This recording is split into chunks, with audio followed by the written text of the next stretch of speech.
عليه وسلم. يا ربي صل على محمد أحلى الورى منطقا وأصدا. يا ربي صل على محمد يا ربي صل عليه وسلم. يا ربي صل على محمد أفضل من بالتقى تحقق. يا ربي صل على محمد يا ربي صل عليه وسلم. يا ربي صل على محمد من بالسخاء والوفاء تخلى. يا ربي صل على محمد يا ربي صل عليه وسلم. يا ربي صل على محمد واجمع من الشمل ما تفرق. يا ربي صل على محمد يا ربي صل عليه وسلم. يا ربي صل على محمد واصلح وسهل ما قد تعوض. يا ربي صل على محمد يا ربي صل عليه وسلم. يا ربي صل على محمد وافتح من الخير كل مغلق. يا ربي صل على محمد يا ربي صل عليه وسلم. يا رب صل على محمد وافتح من الخير كل مغلق. يا رب صل على محمد يا رب صل عليه وسلم. يا رب صل على محمد وآله ومن بالنبي تعالى. يا رب صل على محمد يا رب صل عليه وسلم. يا رب صل على محمد وآله ومن للحبيب يعشق. يا رب صل على محمد يا رب صل عليه وسلم. يا رب صل على محمد ومن بحبل النبي توثق. يا رب صل على محمد يا رب صل عليه وسلم. يا رب صل على محمد يا رب صل عليه وسلم. يا رب صل على محمد يا رب صل عليه وسلم. اللهم صل وسلم وبارك عليه وعلى آله. أعوذ بالله من الشيطان الرجيم. بسم الله الرحمن الرحيم. إنا فتحنا لك فتحا مبينا ليغفر لك الله ما تقدم من ذنبك وما تأخر ويتم نعمته عليك ويهديك صراطا مستقيما وينصرك الله نصرا عزيزا. لقد جاءكم رسول من أنفسكم عزيز عليه ما عنتم حريص عليكم بالمؤمنين رؤوف رحيم. فإن تولوا فقل حسبي الله لا إله إلا هو عليه توكلت وهو رب العرش العظيم. إن الله وملائكته يصلون على النبي يا أيها الذين آمنوا صلوا عليه وسلموا تسليما. اللهم صل وسلم وبارك عليه وعلى آله. اللهم صل وسلم وبارك عليه وعلى آله. بسم الله الرحمن الرحيم. الحمد لله القوي سلطانه، الواضح برهانه، المبسوط في الوجود كرمه وإحسانه. صلى الله عليه. تعالى مجده وعظم شانه، خلق الخلق لحكمة وطوى عليها علمه، وبسط لهم من فائض المنة ما جرت به في أقداره القسمة. صلى الله عليه. فأرسل إليهم أشرف خلقه وأجل عبيده رحمة، تعلقت إرادته الأزلية بالخلق هذا العبد المحبوب، فانتشرت آثار شرفه في عوالم الشهادة والغيوب. فما أجل هذا المن الذي تكرم به المنان، وما أعظم هذا الفضل الذي برز من حضرة الإحسان. صورة كاملة ظهرت في هيكل محمود، فتعطرت بوجودها كناف الوجود، وطرزت برد العوالم بطراز التكريم. اللهم صل وسلم أشرف الصلاة والتسليم على سيدنا ونبينا محمد الرؤوف الرحيم. اللهم صل وسلم وبارك عليه وعلى آله. اللهم صل وسلم وبارك عليه وعلى آله. تجلى الحق في عالم قدسه الواسع، تجليا قضى بانتشار فضله في القريب والشاسع.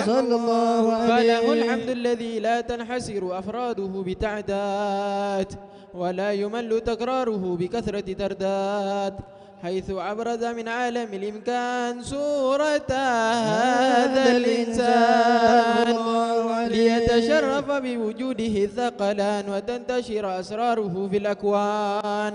فما من سر اتصل به قلب منيب إلا من سوابغ فضل الله على هذا الحبيب. يا لقلب سروره قد توالى بحبيب عم الأنام نوالا، جل من شرف الوجود بنور غمر الكون بهجة وجمالا، قد ترقى في الحسن على مقام وتناهى في مجده وتعالى، لا خضته العيون فيما اجتلته بشرا كاملا يزيح الضلالا، وهو من فوق علم ما قد رأته رفعة في شؤونه وكمالا. فسبحان الذي أبرز من حضرة الامتنان ما يعجز عن وصفه اللسان، ويحار في تعقل معانيه الجنان.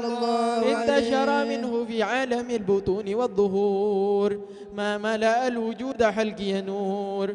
فتبارك الله من إله كريم بشرتنا آياته في الذكر الحكيم ببشارة.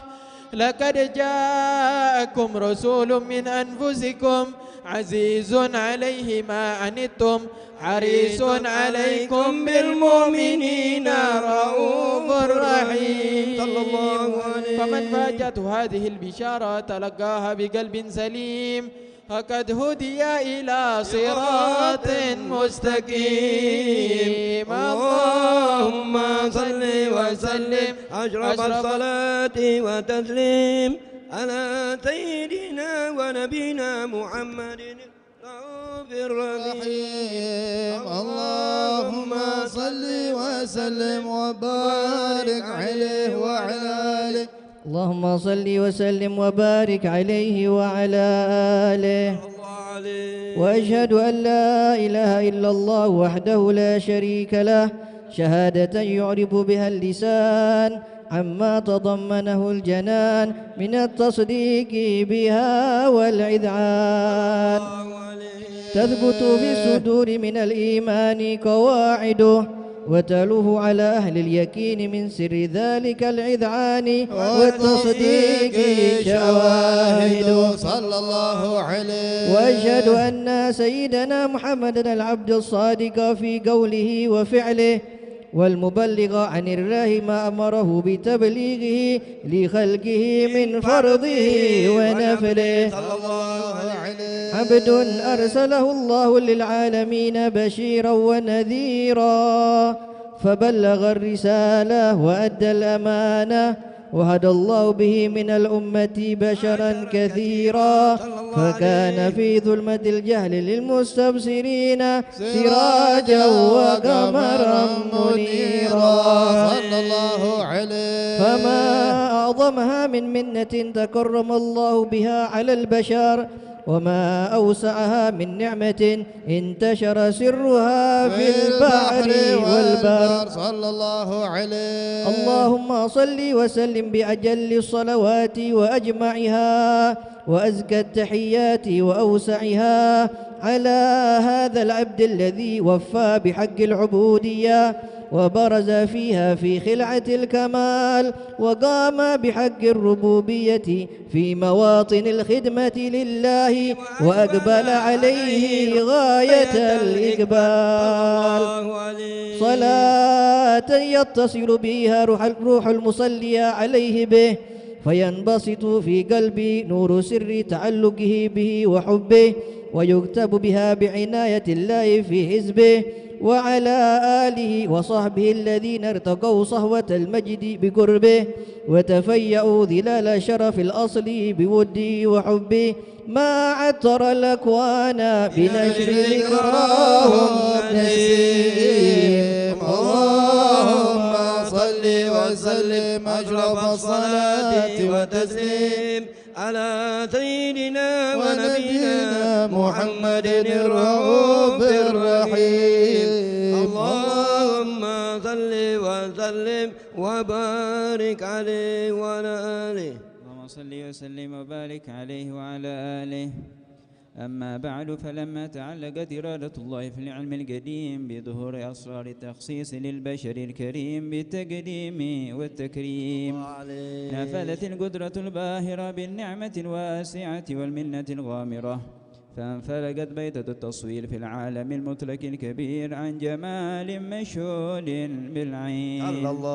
حاول لوصف الكمال المطلق والحسن التام والزين فتنقل ذلك الجمال الميمون في الأصلاب الكريمة والبطون فما من صلب ضمه إلا وتمت عليه من الله النعمة فهو القمر التام الذي يتنقل في بروجه ليتشرف به موطن استقراره وموضع خروجه.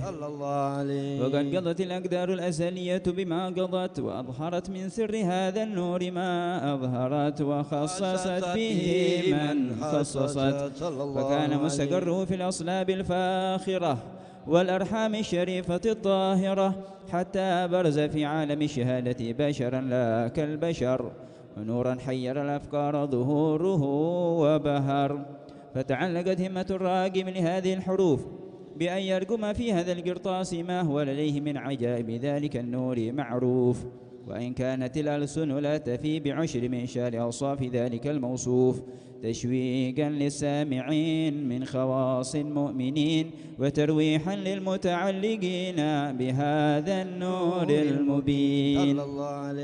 وإلا فأنا تعرب الأقلام عن شؤون خير الأنام ولكن هزني إلى تلوين ما حفظته من سير أشرف المخلوقين وما أكرمه الله به في مولده من الفضل الذي عم العالمين وبقيت رايته في الكون منشورة على مر الأيام والشهور والسنين داعي التعلق بهذه الحضرة الكريمة ولاعج التشوق إلى سماء أوصافها العظيمة، ولعل الله ينفع به المتكلم والسامع فيدخلان في شفاعة هذا النبي الشافع ويتروحان بروح ذلك النعيم. اللهم صل وسلم أطرف الصلاة وتسليم على سيدنا ونبينا محمد الرؤوف الرحيم.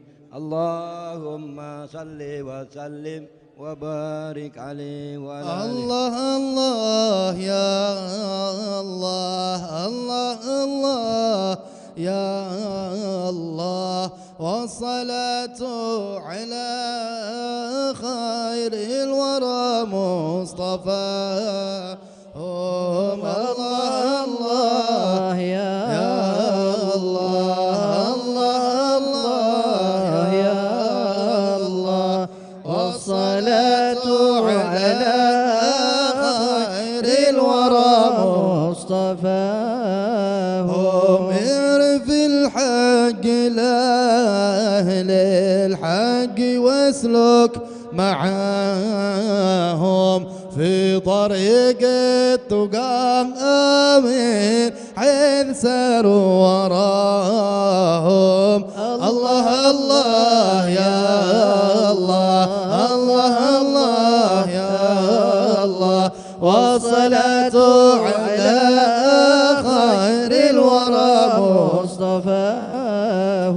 فالسعادة منوطة كلها باكتفاهم، بخت من قد رآهم أو رأى من رآهم. الله الله يا الله الله الله يا الله، والصلاة على خير الورى مصطفاهم. وتعلق بهم دايم ولازم فيناهم، فانهم قوم ما احد في البرية كما هم. الله الله يا الله الله الله يا الله، والصلاة على خير الورى مصطفاهم. لا ترافق وتصحب في الخليقة سواهم، فإن مولاك وفر من هبته عطاهم. الله الله يا الله الله الله يا الله، والصلاة على خير الورى مصطفاهم. جادوا وانعم عليهم بالرضا واجتباهم، بالرضا واجتباهم. يا له مقام يرضى ربنا من رضاهم، ربنا من رضاهم.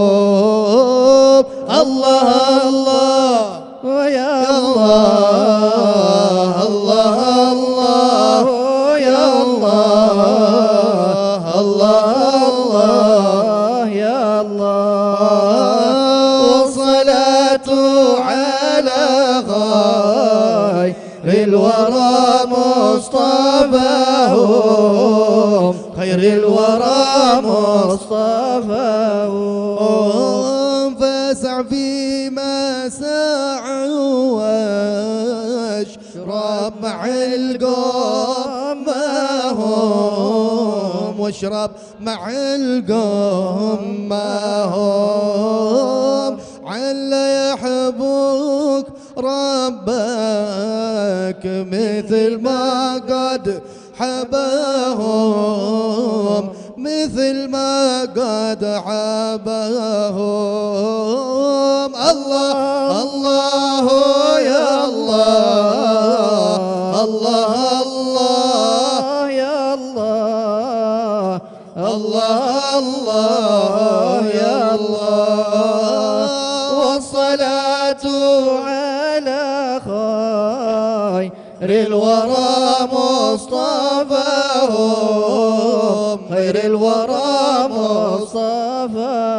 مصطفاهم حيثما كانوا حضور في مجالس صفاهم في مجالس صفاهم وقد يدعون أمين حين تسمع دعاهم حين تسمع دعاهم الله الله يا الله الله الله يا الله الله الله يا الله والصلاة على خير الورى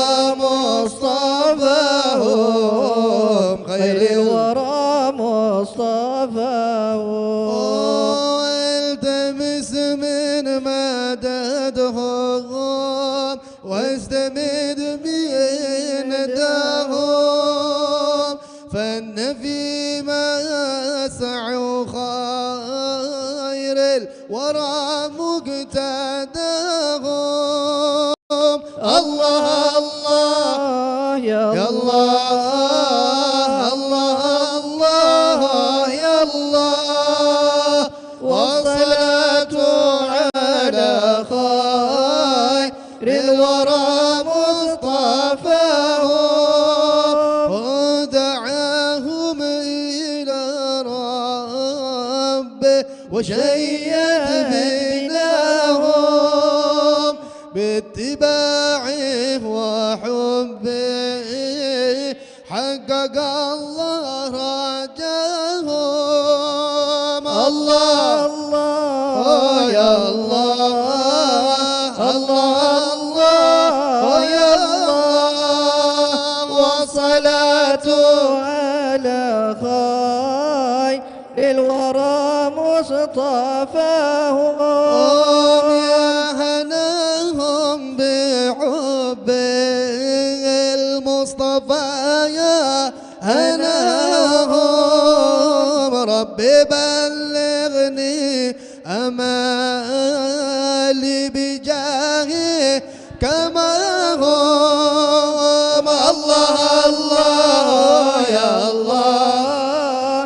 الله الله يا الله والصلاة على خير الورى مصطفاهم ربي بلغني أمالي بجاهه كما هم والصلاة على خير الورى مصطفاهم الله الله يا الله الله الله يا الله والصلاة على خير الورى مصطفاهم اللهم صل وسلم وبارك عليه وعلى آله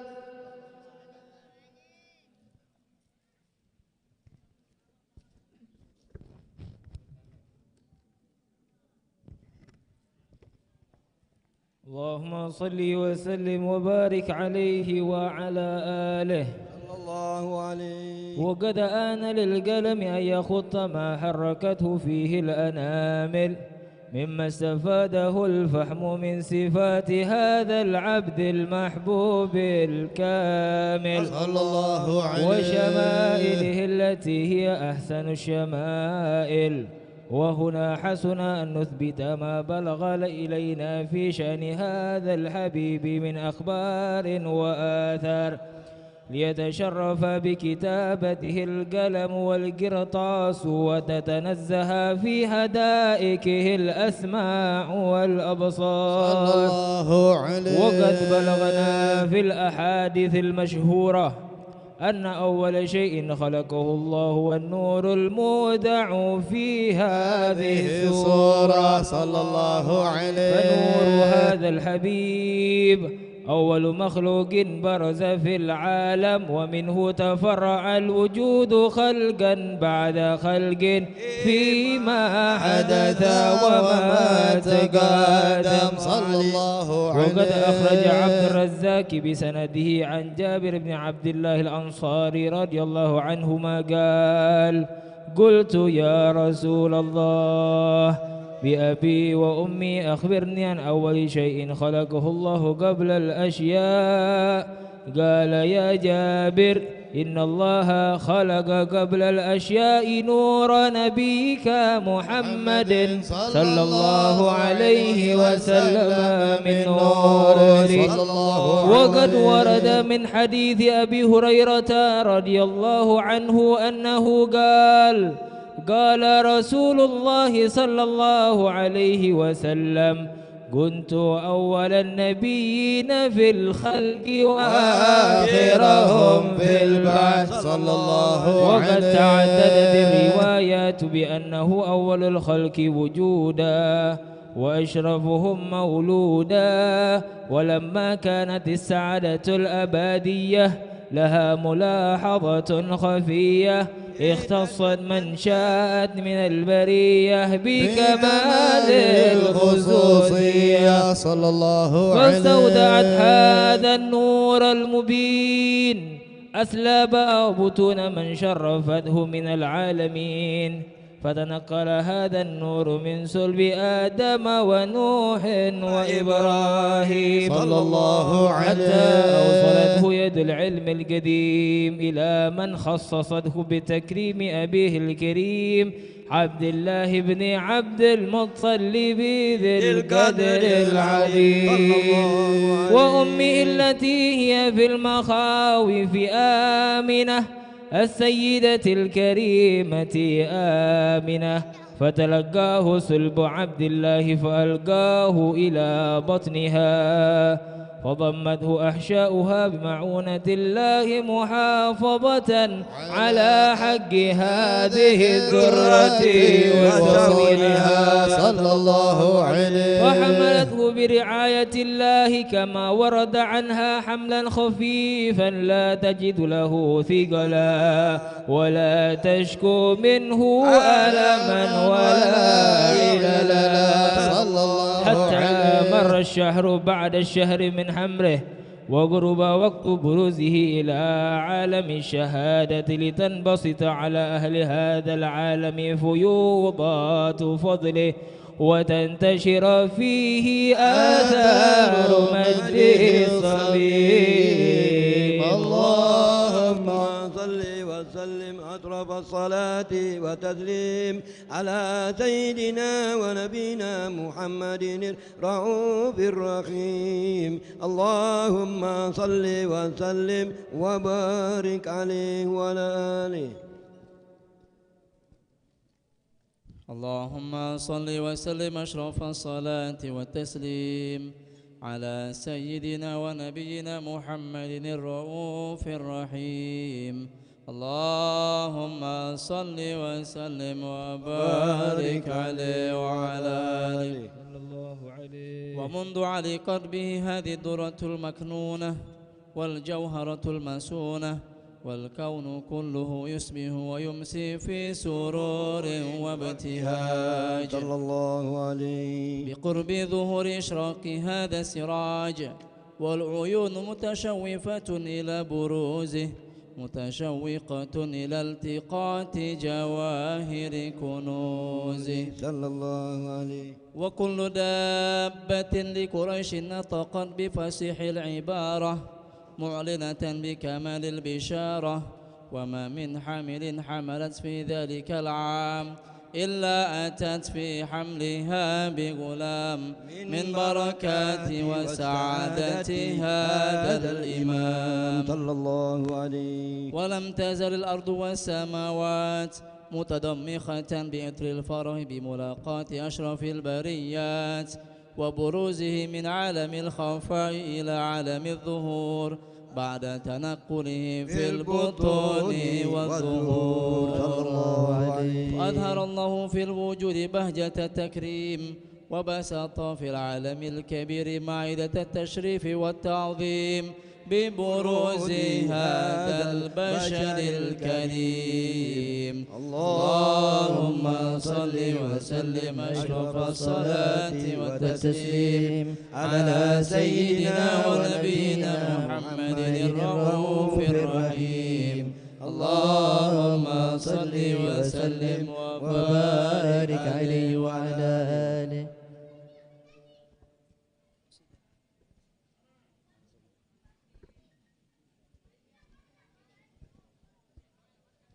اللهم صل وسلم وبارك عليه وعلى آله وصحبه حين قرب وضوة هذا الحبيب.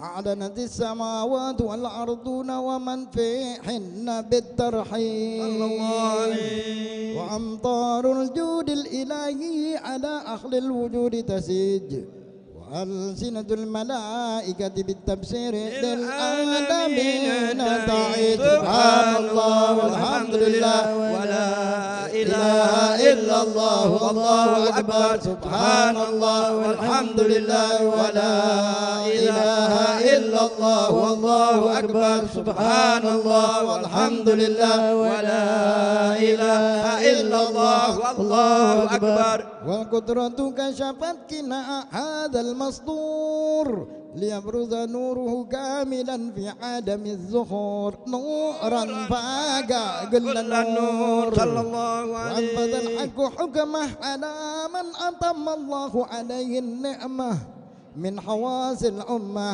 أن يحضر عند وضعه أمة تعنيسا لجنابها المسعود ومشاركة لها في هذا السمات الممدود. فحضرت بتوفيق الله سيدة مريم وسيدة آسيا ومعهما من الحور العين من قسم الله له من الشرب بالقسمة الوافية. فأتى الوقت الذي رتب الله على حضور وجود هذا المولود، فانفلق صبح الجمال من النور العمود، وبرد الحامد المحمود مذعنا لله بالتعظيم والسجود. صلى الله على محمد صلى الله عليه وسلم. صلى الله على محمد يا ربي صل وسلم.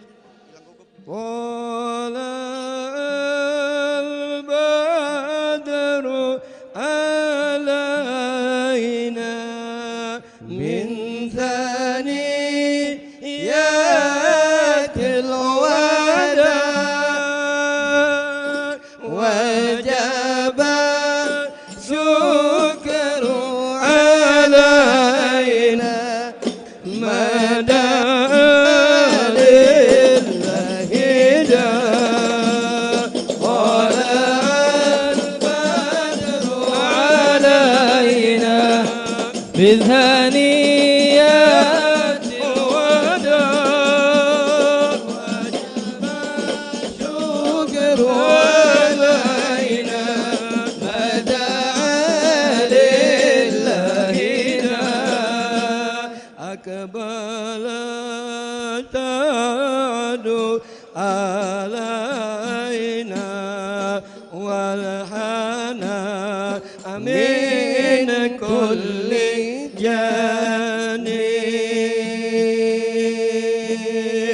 فلنا البشرى بسعد جاءنا من غير وغير. طلع البدر علينا من ثنيات الوداع وجب الشكر علينا مدى لله جاء. يا جمالا قد تجلى بالمشاعر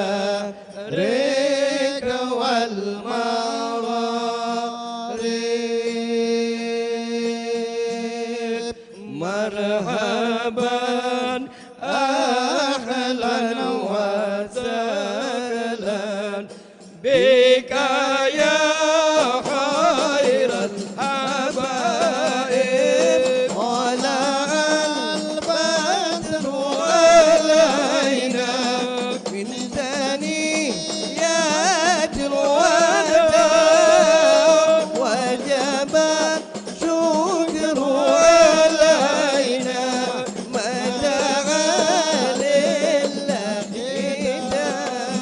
يا شريف العصر لطنا بك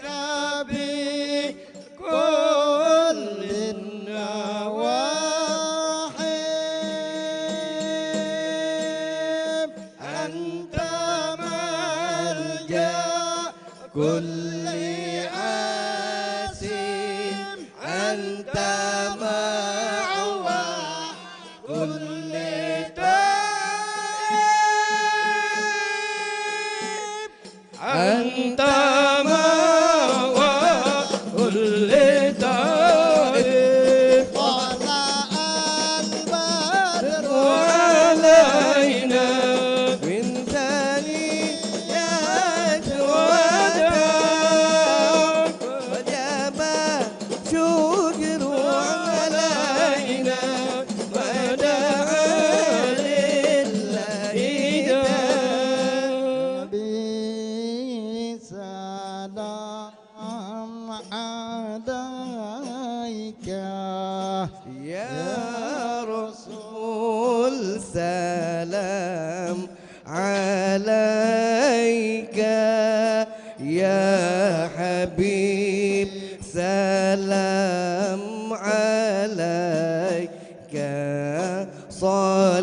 صلوات الله عليك يا نبي سلام عليك يا رسول سلام عليك يا حبيب سلام عليك صلوات الله عليك أشرق الكون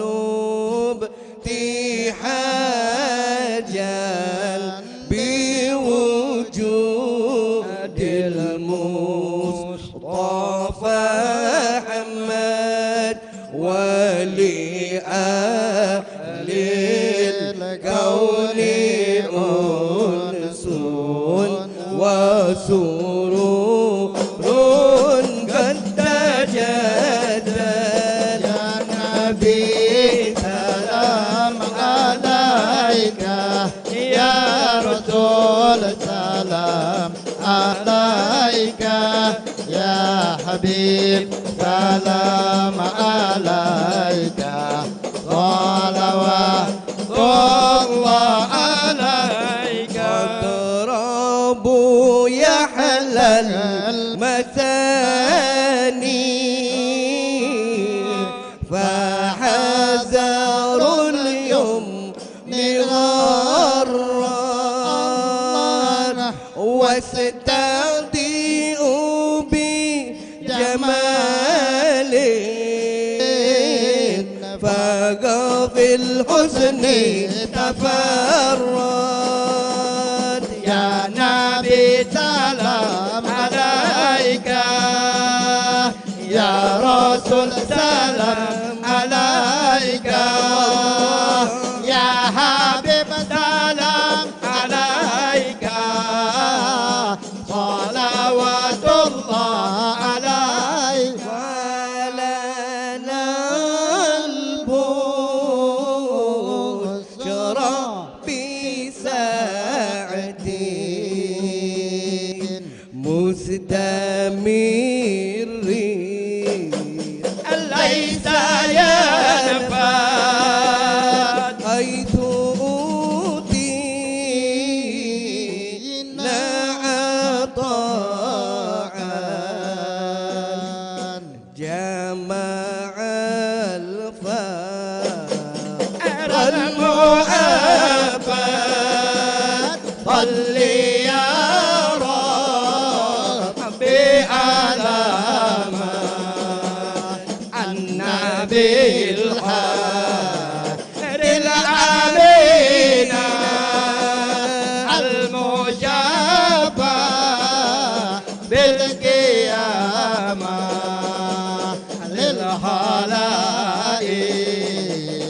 أجمعين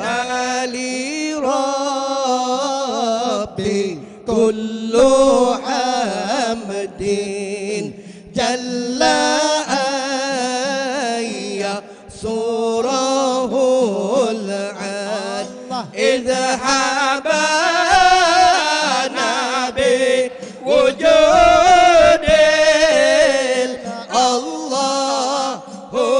الله المصطفى الهادي محمد يا نبي سلام عليك يا رسول سلام عليك الله يا حبيب سلام عليك الله صلوات الله عليك يا رسول الله أعلن بك النبي كانوا سعد الله وبجاهه يا إلهي جد وبلغ كل مقصد يا رسول الله اهدنا لديارك سيدنا الله نرتجي منك الشفاعة إن رب العالمين ألقى صلى الله على زين الوجود من ساك الطيبة وخيا بزرود صلى الله على زين الوجود من ساك الطيبة وخيا بزرود وحدينا نحجا سبيل نحجا سبيلي كي به نسعد ونرشد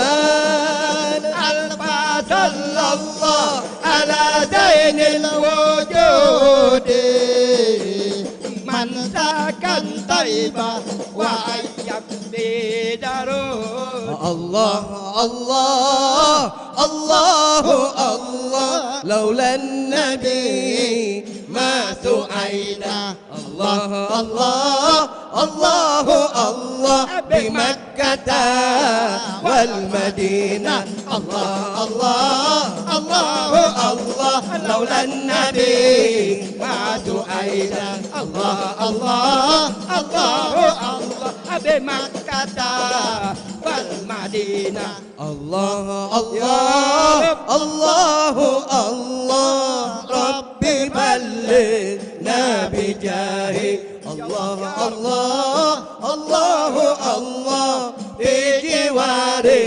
خير مكان الله الله الله الله لولا النبي ما سعينا الله الله الله الله بمكة والمدينة يا الله اغفر لي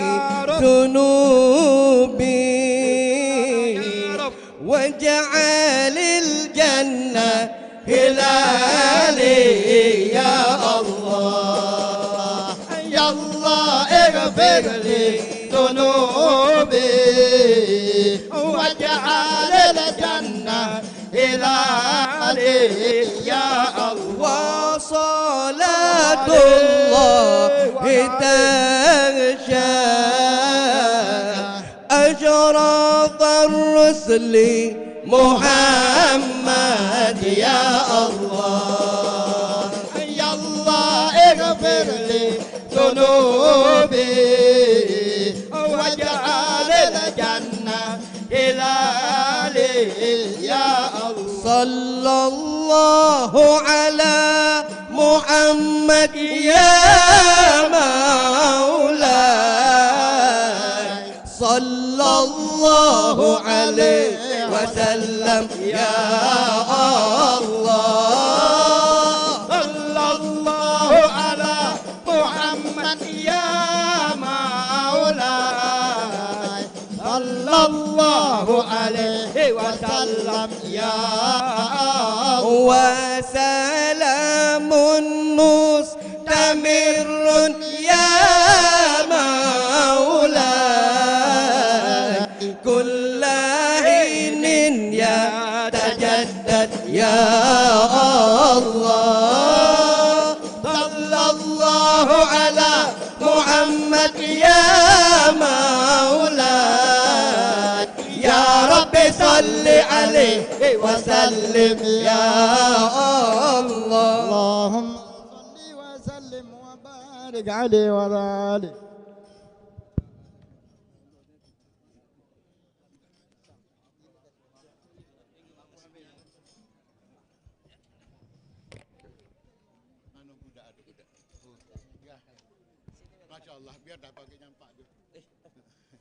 Alhamdulillah, bersama kita ada seorang anak bayi perempuan yang akan diresmikan namanya yang telah dimupakati oleh kedua orang tuanya dengan nama yang baik, dengan nama yang bagus, sesuai dengan petunjuk Rasulullah.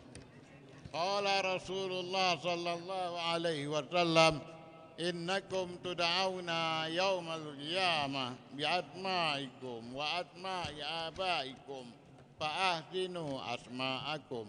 Sesungguhnya kalian kelak di hari kiamat akan dipanggil dengan nama-nama kalian dan nama orang tua kalian, maka perbaguskanlah nama-nama kalian dengan nama yang bagus. Anak ini diberi nama Farwah Humairah binti Muhammad Syekh Raihan.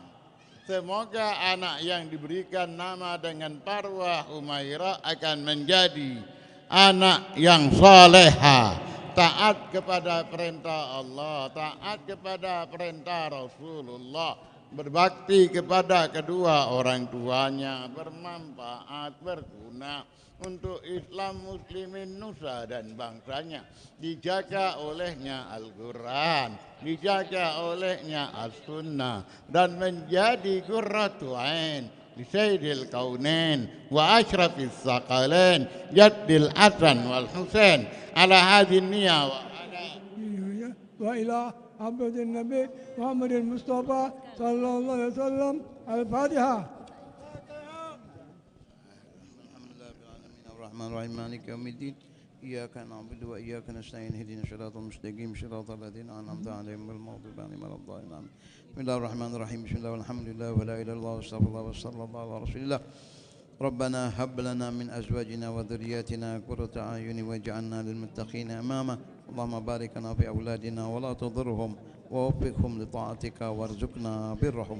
وصلى الله على سيدنا محمد وعلى آله وصحبه وسلم. الحمد لله رب العالمين.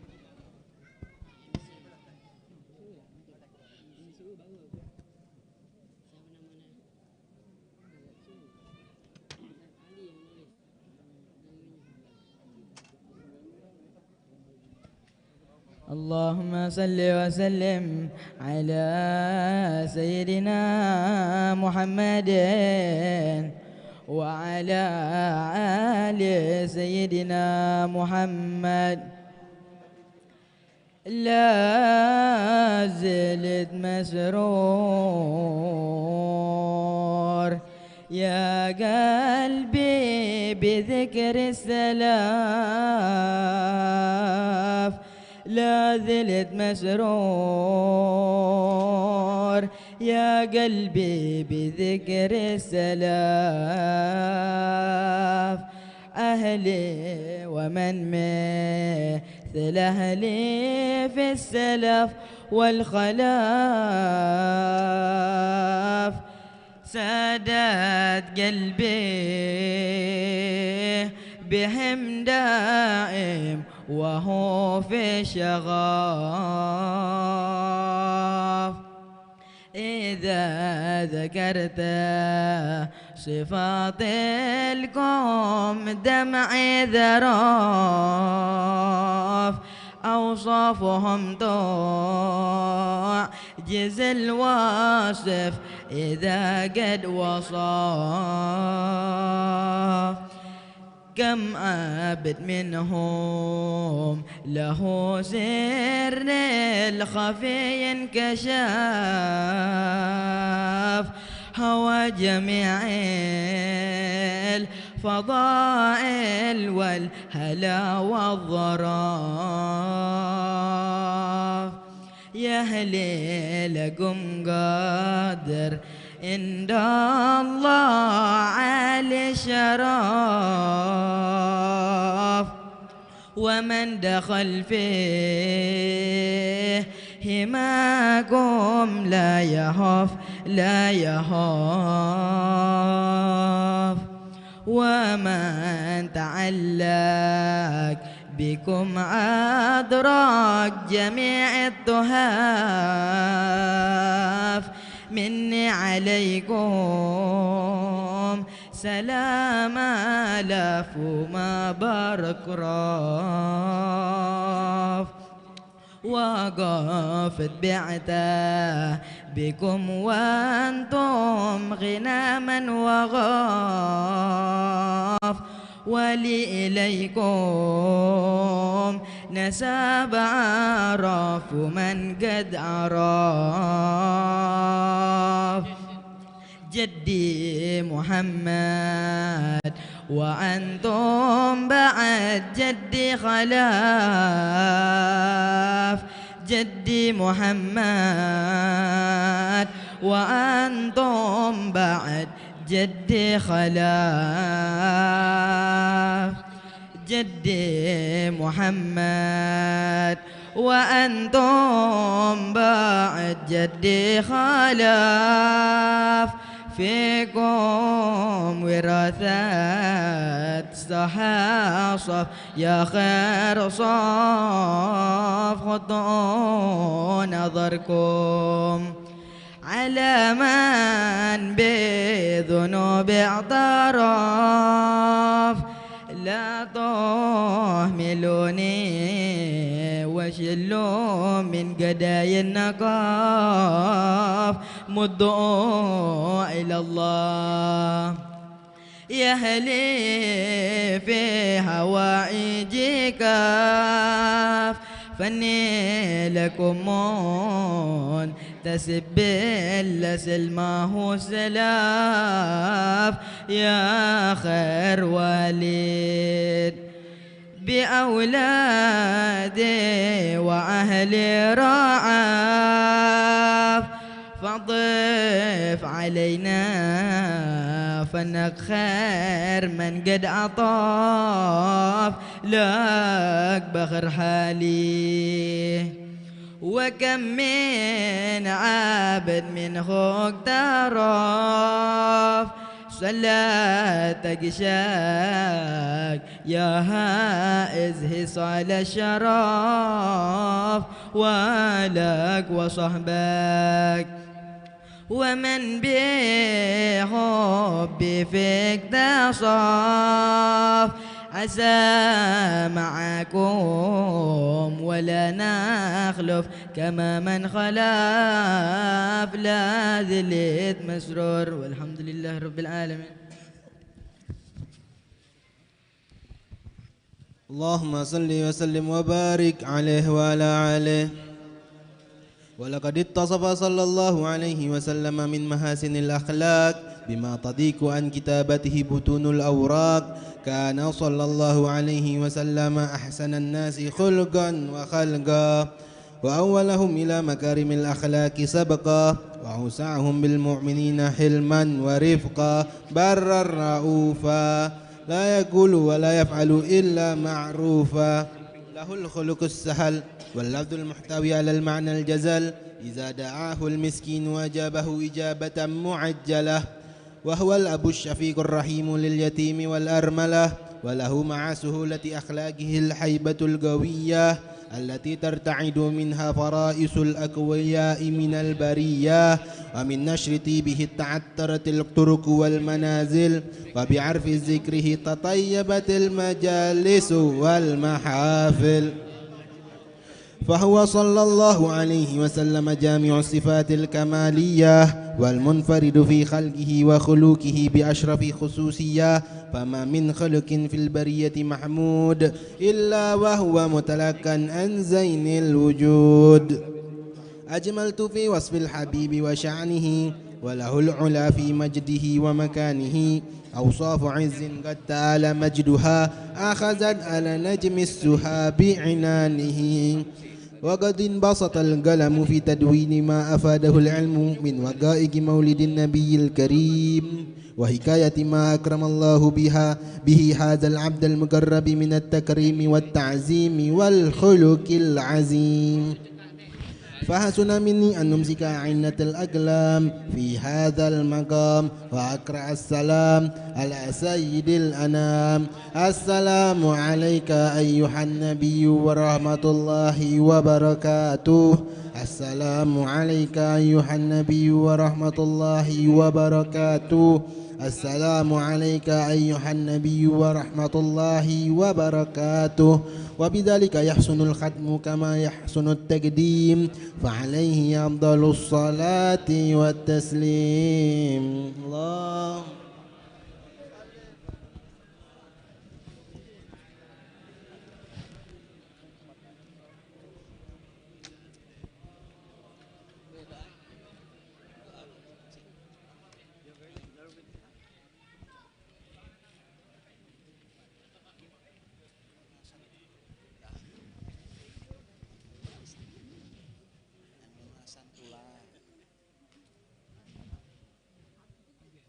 Bismillahirrahmanirrahim.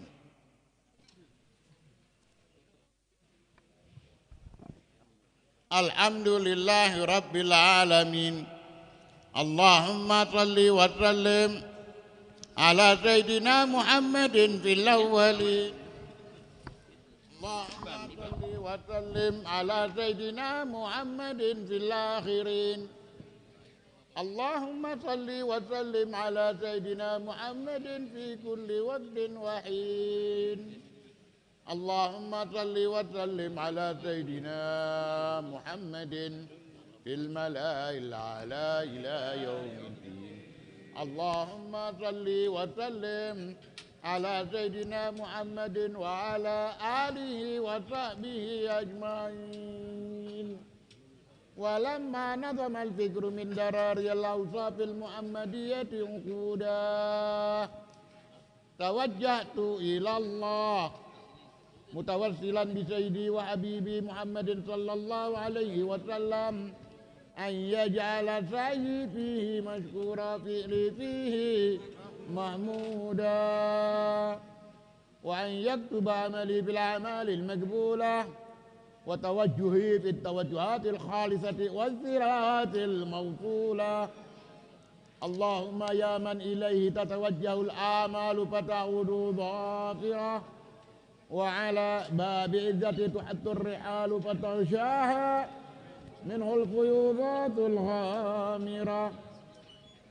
نتوجه إليك بأشرف الوسائل لديك سيد المرسلين عبدك الصادق الأمين سيدنا محمد الذي عمت رسالته العالمين، أن تصلي وتسلم على تلك الذات الكاملة مستودع أمانتك وحفيظ سرك وحامل راية دعوتك الشاملة الأبي الأكبر المحبوب لك والمخصص بالشرف الأقهر في كل موطن من مواطن القرب والمظهر.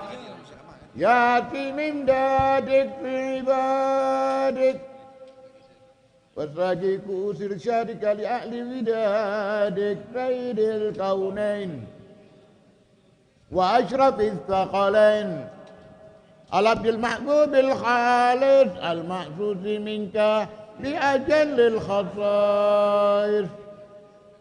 اللهم صل وسلم عليه وعلى آله وأصحابه وأهل حضرة اقترابه من أحبابه.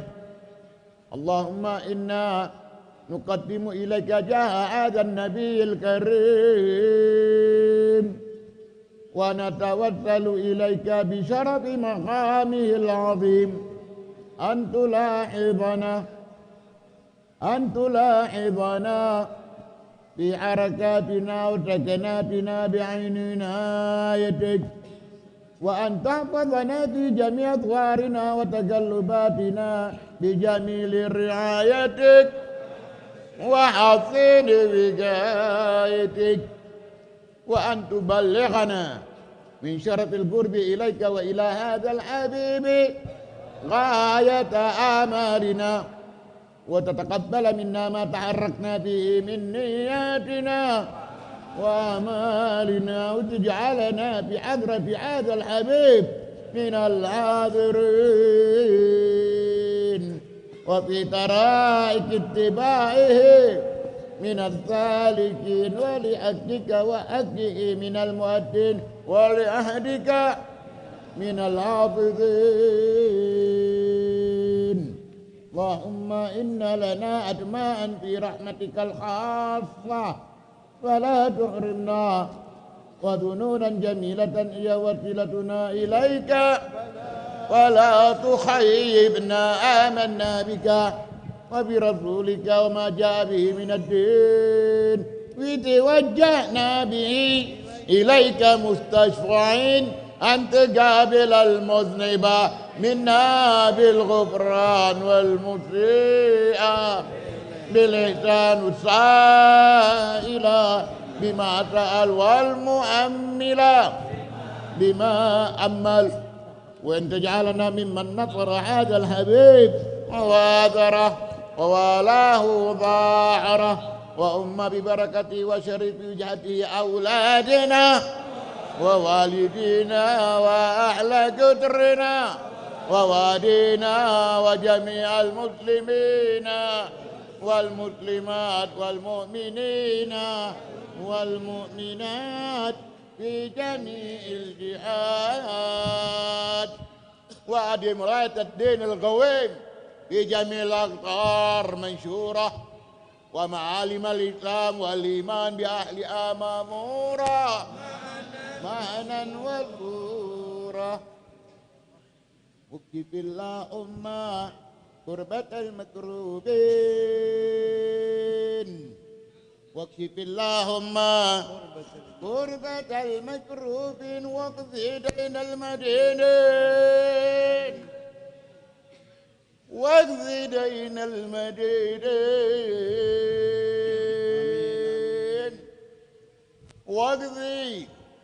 واقضي يا رب، واقضي يا رب دين المدينين، واغفر للمذنبين، وتقبل توبة التائبين،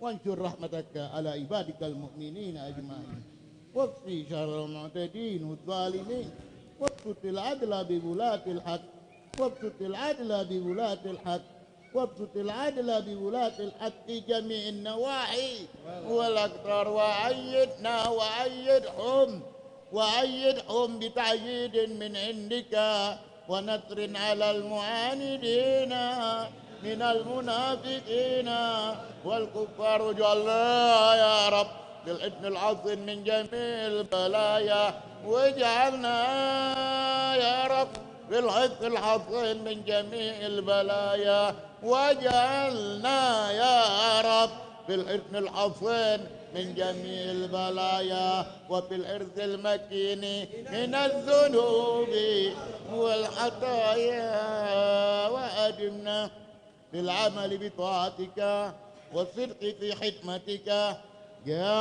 قائمين، وإذا توفيتنا فتوفنا مسلمين مؤمنين واختم لنا منك بخير أجمعين وصل وسلم على هذا الحبيب المحبوب للأجسام والأرواح والقلوب وعلى آله وصحبه ومن إليه منسوب آخر دعوانا أن الحمد لله رب العالمين سبحان ربك رب العزة عما يصفون وسلام على المرسلين والحمد لله رب العالمين. ربنا تقبل منا وإلى حمدنا بسم الفاتحة.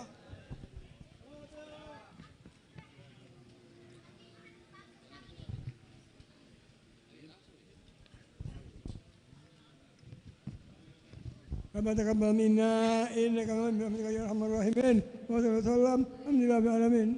نقول لكم بشرى الإجابة والقبول من المولى بواسطة الرسول دعا داعي إناتي فاستجبتم وبادرتم إلى الفضل الجزيل وصلتم فاجتمعتم واتصلتم فكان الوصول فائدة الوصول نزلتم في منازلنا فزادت بكم شرفا تضاعف بالنزول ألا يا مرحبا أهلا وسهلا بكم يا نسل طه والبتول السلام عليكم ورحمة الله وبركاته. الحمد لله رب العالمين حمدا يبي نعمه ويكافئ مزيده يا ربنا لك الحمد كما ينبغي لجلالك الكريم ولعظيم سلطانك. اللهم صل على نور الأنوار وسر الأسرار وتريك الأخيار ومفتاح باب اليسار سيدنا محمد المختار وعلي الأطهار عادنا نعم الله وإبداله.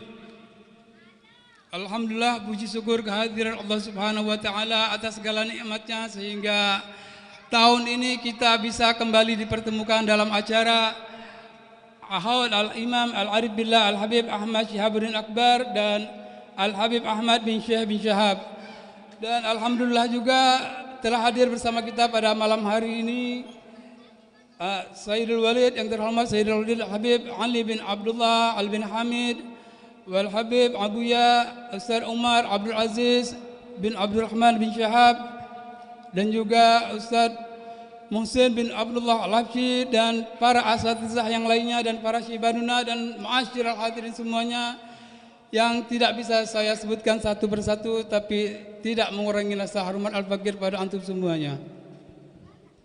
Alhamdulillah seperti biasa acara haul ini kita laksanakan mulai hari Jumat itu kita lakukan ziarah di makam Al-Habib Ahmad bin Syekh diikuti pembacaan Burda Al-Bushiri dan dilanjutkan pada malam harinya di malam Sabtu yaitu pembacaan khataman Al-Quran dan dilanjutkan pada malam Minggu yang kita lakukan pada Ba'dal Maghrib itu peringatan Isra wal Mi'raj pembacaan Nadhamat Ittiba' Ulul Absar Al-Habib Muhammad bin Husain Ba'bud.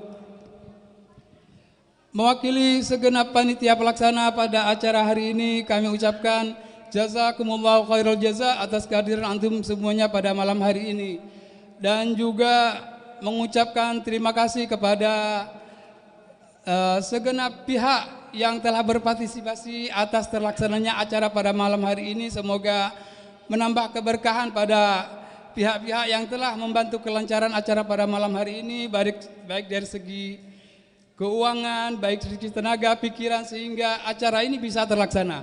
Jazakumullah khairul jaza. Dan juga Al-Fakir mewakili segenap panitia mohon maaf seandainya kalau ada yang kurang berkenan pada malam hari ini. Dari awal hari Jumat kami mohon dibukakan pintu maaf yang sebesar-besarnya. Itu semua kalaupun ada terjadi tidak ada sedikit pun unsur kesengajaan melainkan karena keterbatasan kami sebagai panitia. Dan menginjak acara selanjutnya yaitu pembacaan manaqib yang akan dibawakan cucu langsung Sayyid Mutahhar bin Husain bin Syahab. Tapi untuk menambah keberkahan kita pada malam hari ini sebelumnya pembacaan kalam ilahi yang akan dibacakan Sayyid Taufik Segaf.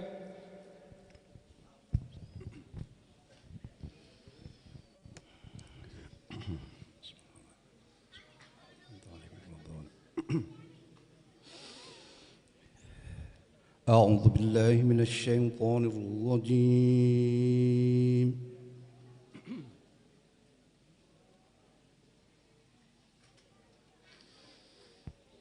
بسم الله الرحمن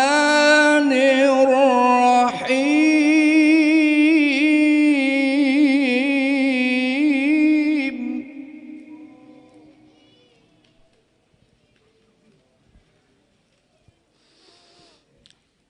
والنجم إذا هوى ما ضل صاحبكم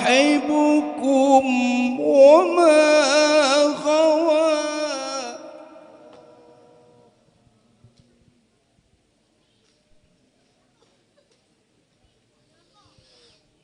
وما ينطق عن الهوى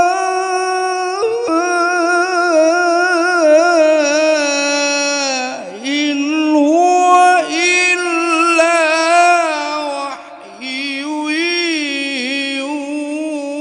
يوحى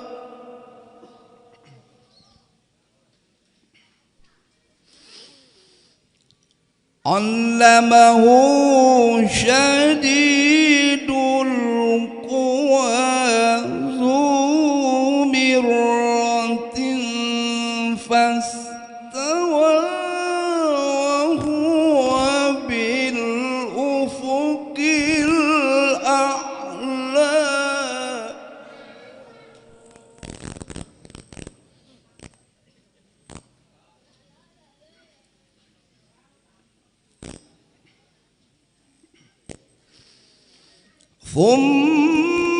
ثم دنا فتدلى فكان قاب قوسين أو أدنى فأوحى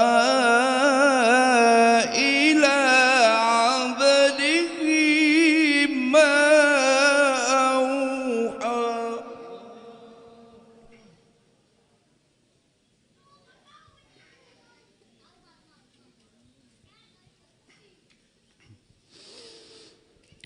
ما كذب الفؤاد ما رأى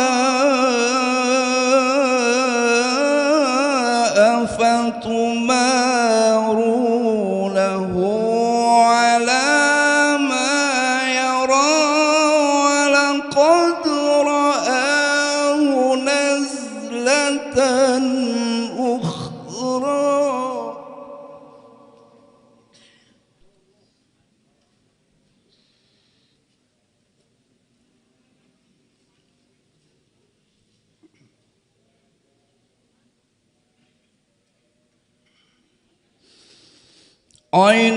عند سدرة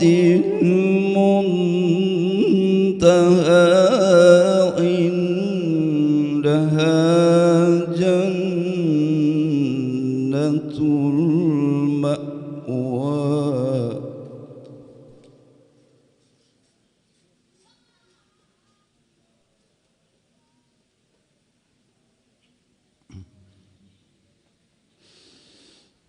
إذ يغشى السدرة ما يغشى ما زاغ البصر وما طغى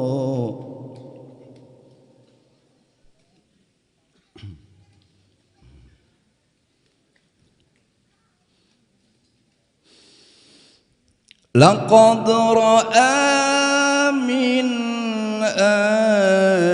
آيات ربه الكبرى صدق الله العظيم Wassalamualaikum warahmatullahi wabarakatuh.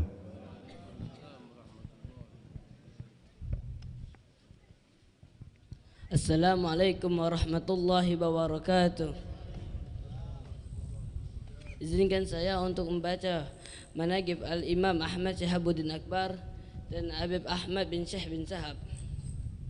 Bismillahirrahmanirrahim. Alhamdulillah wa la hawla wa la quwata illa billah. Allahumma salli wa sallim ala Sayyidina Muhammadin miftahil babi rahmatillah adada ma fi ilmillah.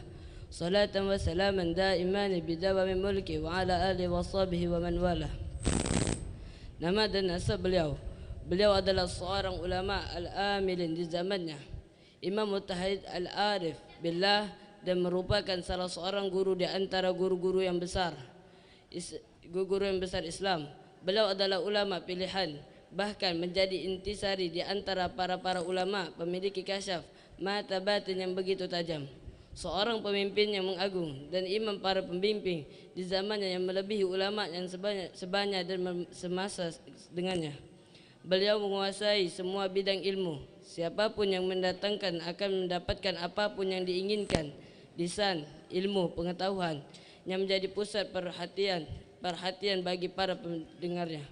Beliau adalah Al-Imam Ahmad yang lebih dikenal dengan Syihabuddin Al-Akbar bin Abdurrahman bin Ali bin Abu Bakar Asyakran bin Abdurrahman Asgaf bin Muhammad Maulad Dawileh. Nasab beliau terus bersambung kepada Sayyidina Ali dan Sayyidina Fatimah Az-Zahra sallallahu alaihi wasallam. Gelar Syihabuddin atau yang lebih dikenal dengan bin Syihab.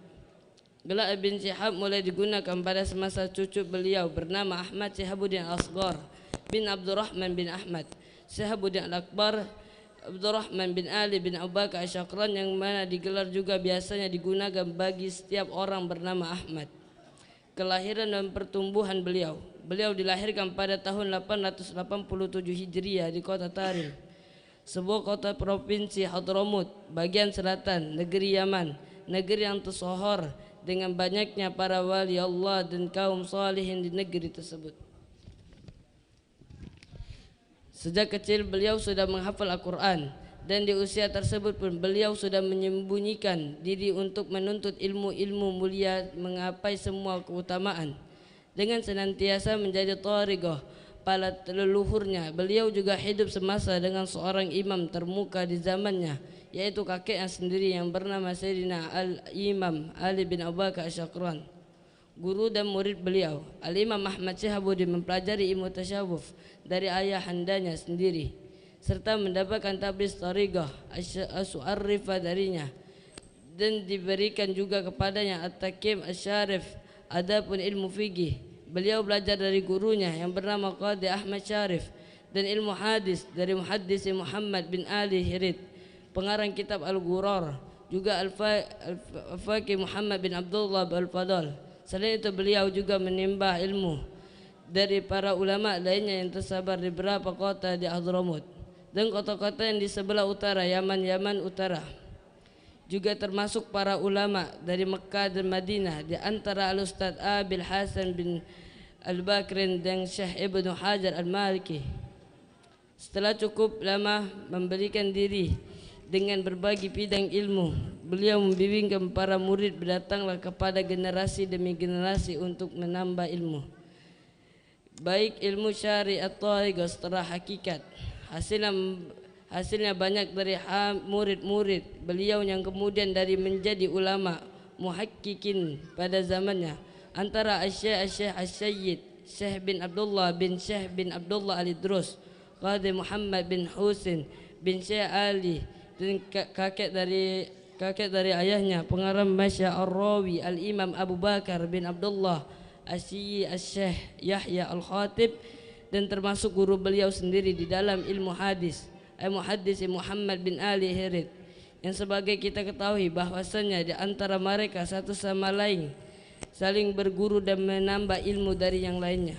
Wafat beliau pada tahun 946 Hijriah. Beliau memenuhi panggilan ilahi berpulang ke rahmatullah dan dimakamkan bersama leluhurnya keluarga Bani Alawi, pemakaman Zambal di kota Tarim, dan pemakaman yang dikenal saat ini serta selalu didatangi para penziarah.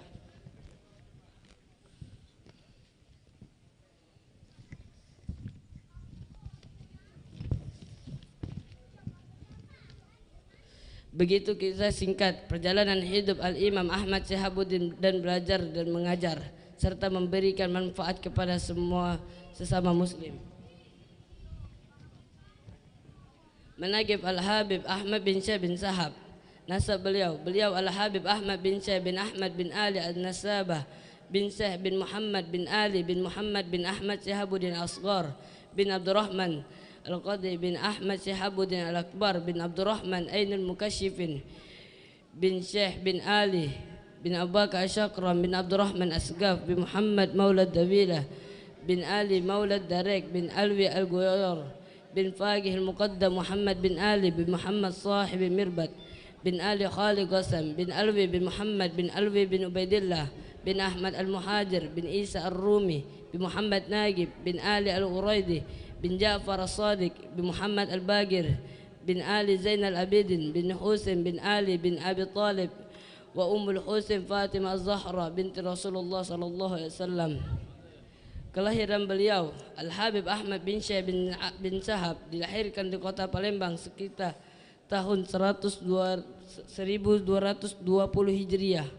Ayah adalah Al-Habib Syekh bin Ahmad bin Husain Balfagi sebagaimana tercatat di buku Sejarah Alawin yang dipegang oleh Al-Habib Alwi bin Tahir Al-Hada Mufti Johor.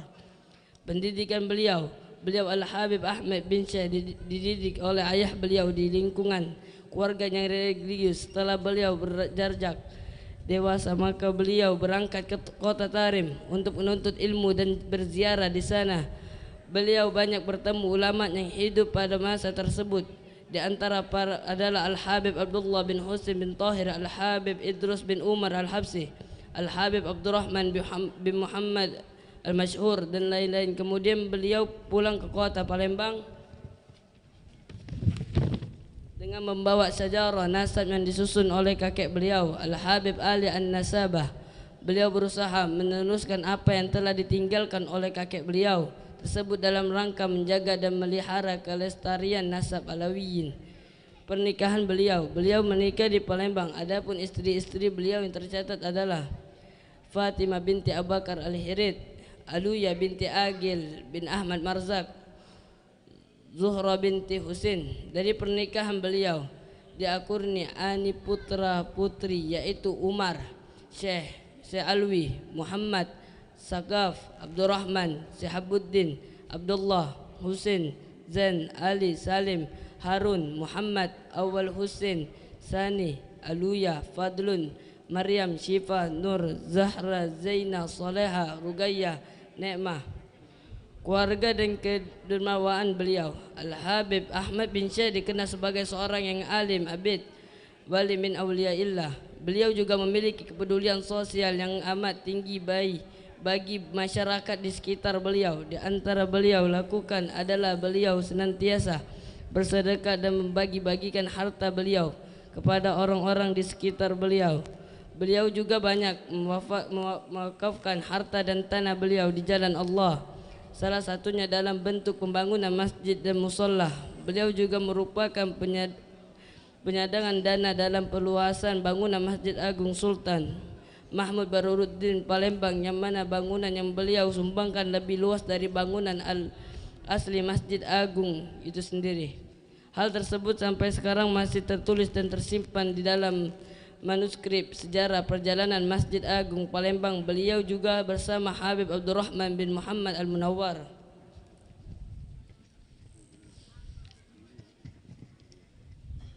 pembangunan masjid di Kota Mentok, Pulau Bangka, dan bangun masjid dan musholla itu terus dilanjutkan oleh anak dan cucu-cucu beliau. Di antaranya Musholla At-Taibah dibangun oleh anak beliau Habib Muhammad bin Ahmad bin Syekh. Musholla Darul Muttaqin dibangun oleh cucu beliau Habib Muhdar bin Syekh bin Ali bin Sahab. Habib Muhdar adalah anak dari putri beliau yaitu Syarifah Aluyah. Musholla Al-Muslimun atau yang dikenal Langgar Laut dibangun oleh cucu beliau Habib Ahmad bin Abdullah bin Husain bin Sahab. Habib Ahmad adalah anak dari putri beliau bernama Nur.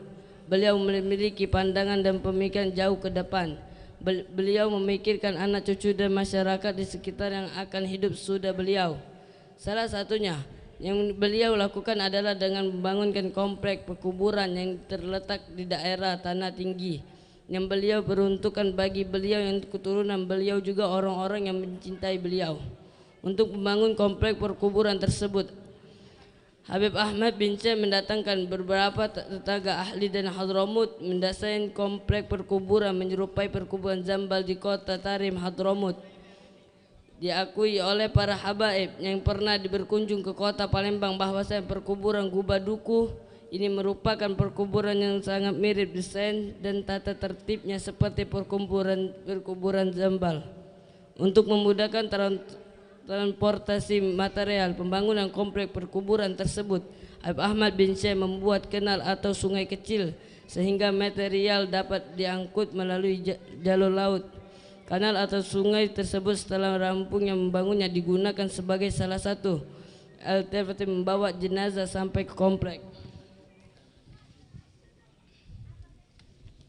Semoga Allah Subhanahu wa taala mencurahkan rahmat-rahmatnya kepada beliau sebagai Allah merahmatkan para amror, orang-orang yang baik, dan semoga kita semua mendapatkan keberkahan serta berjalan mengikuti jejaknya juga dikumpul bersama mereka nanti di surga Firdaus Al-Al bersama Habib Mustafa, amin ya rabbal alamin.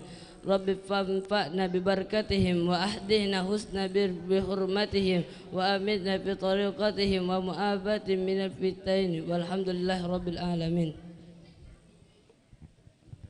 Alhamdulillah, ma'asyiral hadirin rahimakumullah, menginjak acara selanjutnya yaitu Mau'izatul Hasanah yang pada kesempatan kali ini akan disampaikan tamu kita dari luar kota, Fadilatul Ustaz Novel Al-Attas. Kepada Ustaz Novel Al-Attas, fa'alahi falyatafaddal maskura.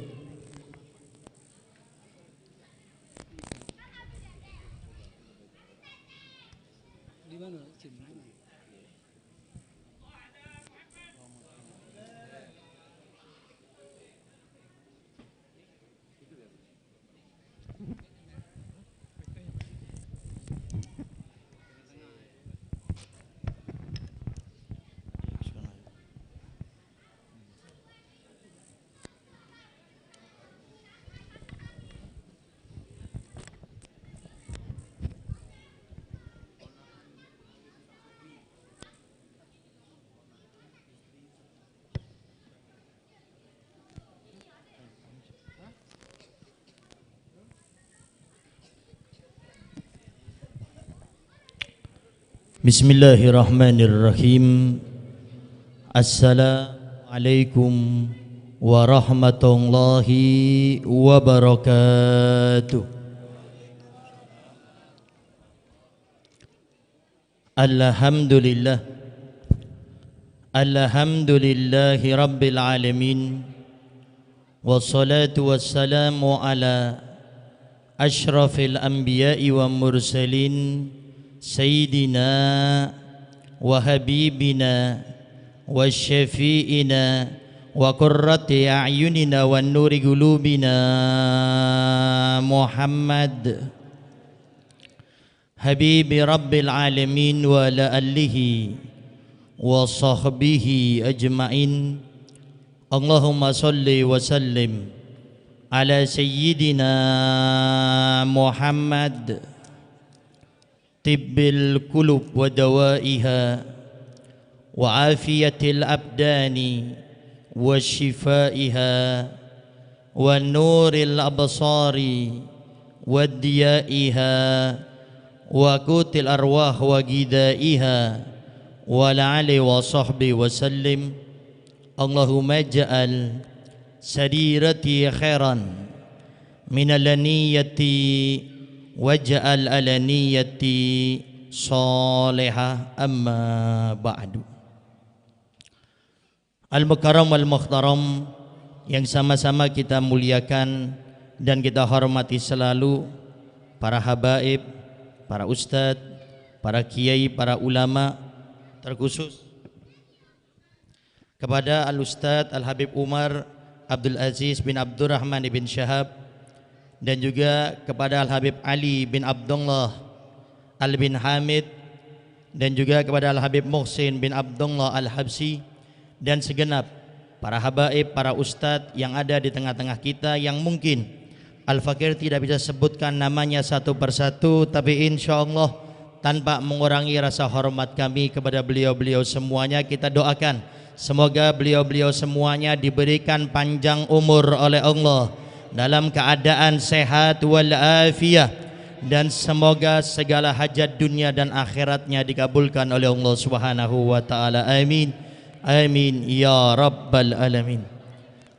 Para hadirin yang dimuliakan oleh Allah Subhanahu wa taala, alhamdulillah pada malam kali ini kita bisa berkumpul dalam acara haul Al-Habib Ahmad bin Syekh bin Syahab, yang mana dengan hadirnya kita di tempat ini kita mengharapkan dari Allah Subhanahu wa taala keberkahan yang diberikan kepada kita semuanya, sehingga kita pulang dari tempat ini bukan hanya mendapatkan sesuatu yang urusannya duniawi, tapi kita berharap kepada Allah Subhanahu wa taala sebagaimana para ulama mengatakan al-barakah ziyadatul khair, bertambahnya kebaikan, sehingga kita berharap pulang dari tempat ini kita semua digolongkan oleh Allah orang-orang yang hari ini lebih baik daripada hari yang kemarin.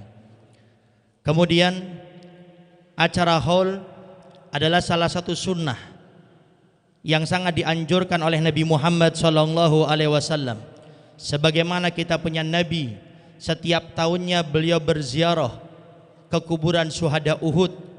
Kemudian beliau mengangkat suaranya tinggi-tinggi, lalu beliau mengatakan assalamualaikum bima sabartum fa ni'ma uqbadar. Dan ini dilakukan oleh Nabi setiap tahunnya, sehingga para ulama mengatakan bahwasanya mengadakan acara haul ini adalah salah satu sunnah.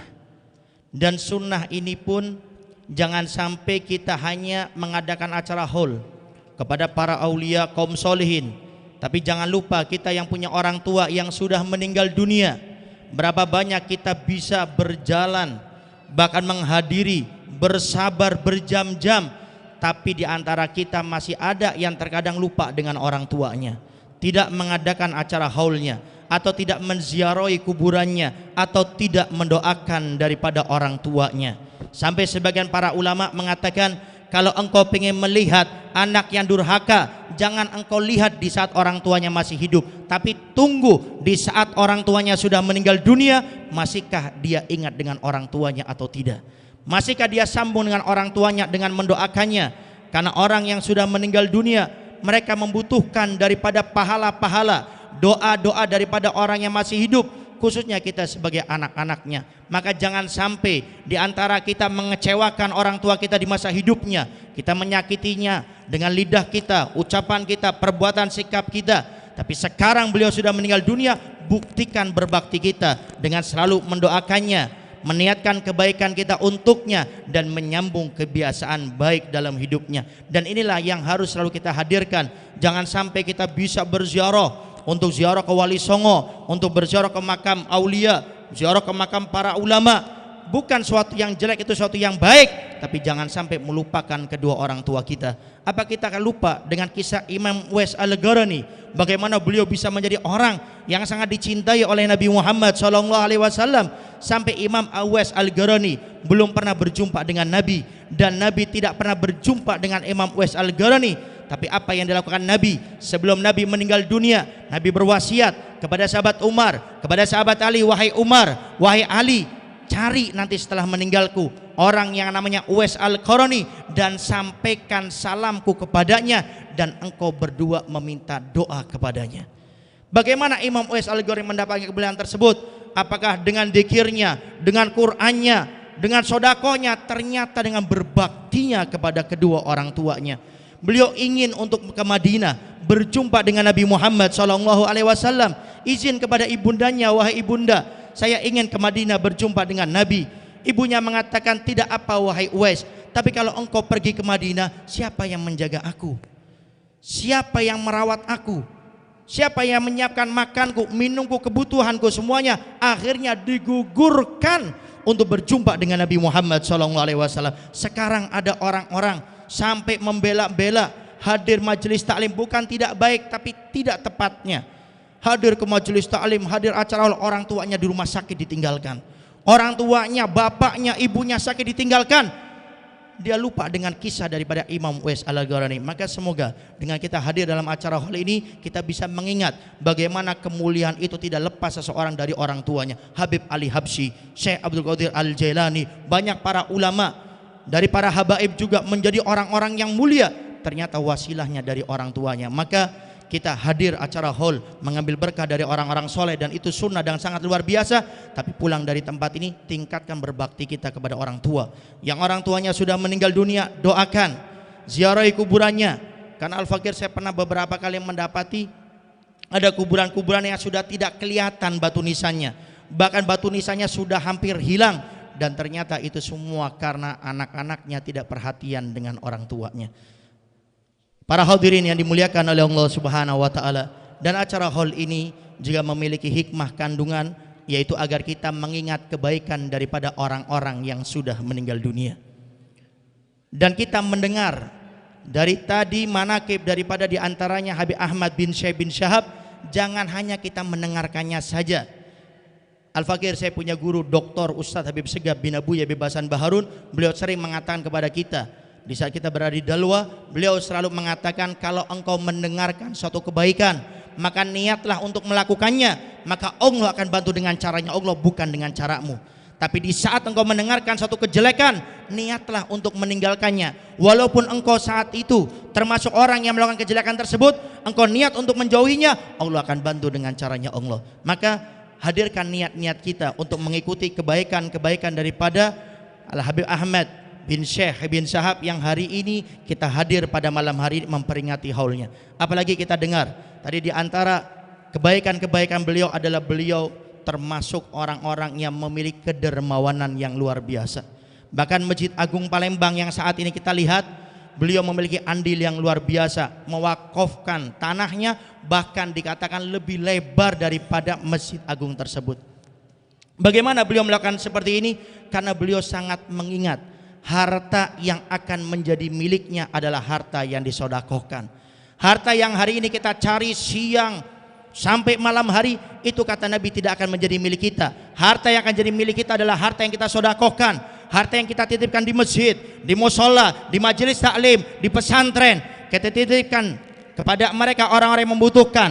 Ada yayasan yatim piatu dan lain-lainnya. Itulah kata Nabi yang akan menjadi milik kita. Sedangkan harta yang kita simpan semuanya akan menjadi hisab, dan semuanya akan menyusahkan kita di hari kiamat. Maka kita belajar pada saat ini untuk berusaha kita memahami bahwasanya hidup kita ini adalah untuk ibadah, untuk mengabdi kepada Allah Subhanahu wa taala, dan beliau sangat memahami akan hal tersebut. Allah Subhanahu wa taala berfirman dalam Al-Qur'an, "Wa ma khalaqtul jinna wal insa illa liya'budun." Tidak aku ciptakan jin dan manusia kecuali untuk ibadah. Bahkan Nabi Muhammad SAW mensabdakan, kun fid dunya ka'annaka gharib au abirun sabil. Hiduplah engkau di dunia ini seperti seorang asing, yang artinya butuh bekal, tidak punya keluarga untuk melakukan perjalanan di luar sana, atau seperti seorang musafir yang kita tidak selamanya akan hidup di dunia ini. Maka jangan sampai kita menjadi orang-orang yang kedekut, yang pelit, yang hanya menyimpan kita punya harta sampai kita lupa untuk mensedekahkan harta tersebut. Para hadirin yang dimuliakan oleh Allah Subhanahu wa taala, memang bersedekah kata para ulama salah satu ibadah yang berat. Sampai dalam kitab Fawaidul Mukhtarah fi Syarikatul Akhirah yang dikumpulkan di antara guru Al-Fakir Habib Ali bin Abuya Bebasan Baharun, di sana dikatakan bahwasanya orang kalau ingin bersedekah dia harus melewati 70 syaitan.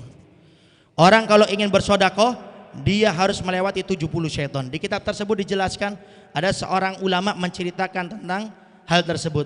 Lalu keluarlah seorang laki-laki mengatakan, wahai ulama, tunggu sebentar di sini, saya akan kalahkan 70 syaitan.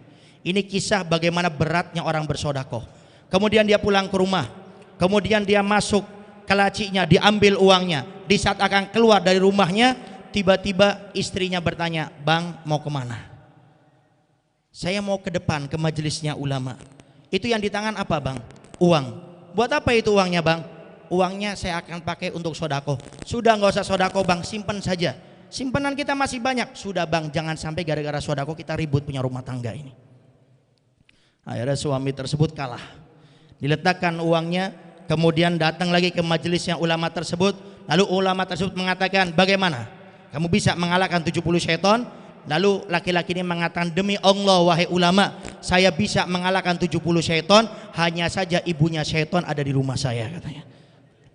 Ini menunjukkan bagaimana orang bersedekah itu begitu berat, sampai Allah berfirman, wajahidu bi amwalikum wa anfusikum. Allah tegur berjuang dengan harta dulu, karena kadang orang berjuang dengan tenaganya, bahkan mengorbankan jiwanya, nyawanya begitu mudah, tapi kalau untuk masalah harta begitu sulit. Oleh karenanya Al-Habib Abdullah bin Alwi bin Muhammad Al-Haddad dalam kitabnya Nasihat Diniyah wal Wasaimaniyah, beliau mengingatkan kita, jangan sampai kita kalau bersedekah tuh suka noleh kanan dan kiri.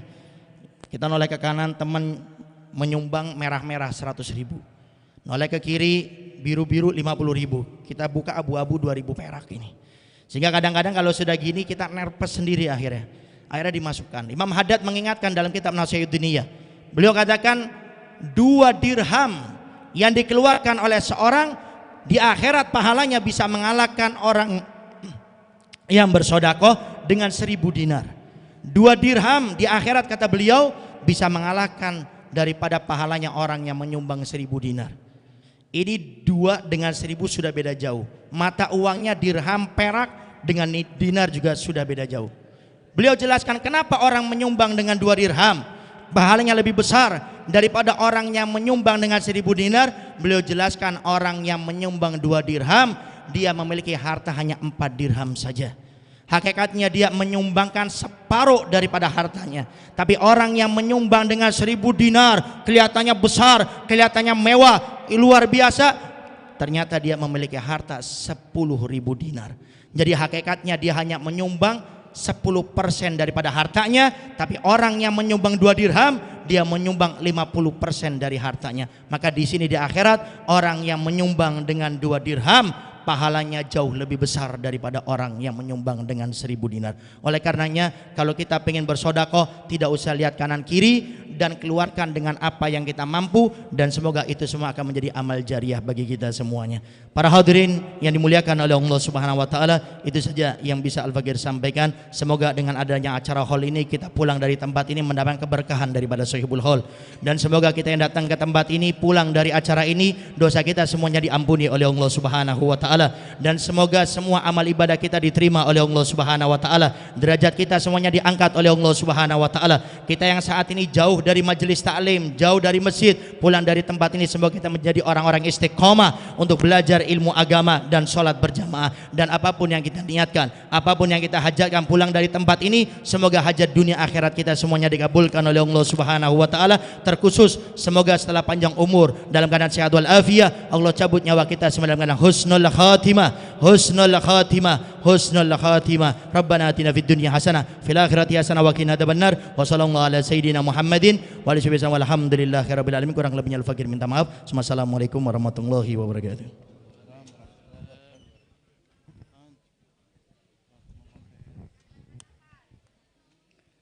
Terima kasih, jazakumullah khairul jazak kepada Fadilatul Ustaz Novel Al-Atas. InsyaAllah akan menambah keberkahan acara kita pada malam hari ini, dan kita dapat mengambil manfaat dari apa-apa yang telah beliau sampaikan. Menginjak acara selanjutnya yaitu talqin zikir dan doa penutup, yang pada kesempatan kali ini kami mintakan kepada Fadilatul Ustaz Al-Mukarram Ustaz Muhsin bin Abdullah Al-Habsyi. Fa'alahi falyatafaddal mashkura. Bismillahirrahmanirrahim. Bismillahirrahmanirrahim. Wa la ilaha illallah wa astaghfirullah wa sallallahu ala rasulillah. Qala Rasulullah sallallahu alaihi wa alihi wasallam, afdhalu ma qultu ana wan nabiyyuna min qabli, la ilaha illallah.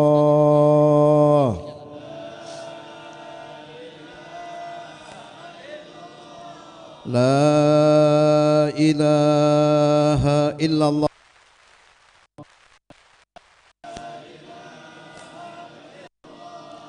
La ilaha illallah. Muhammadur Rasulullah صلى الله عليه وآله وسلم وشرف وكرم ومجد وعظم ورضي الله تعالى عن أهل بيته الطيبين الطاهرين وأصحابه الأكرمين وأزواجه الطاهرة أمهات المؤمنين وعلينا معهم برحمتك يا أرحم الراحمين. اللهم اجعل جمعنا هذا جمعا مرحوما وتبركنا من بعده تبركا معصوما ولا تجعلنا ما أمنا وعلينا شقيا مطرودا ومحروما. اللهم اجعلنا ممن يستمعون القول فيتبعون أحسنه. وصلى الله على سيدنا محمد وعلى آله وصحبه وسلم. الحمد لله رب العالمين. بسر الفاتحة.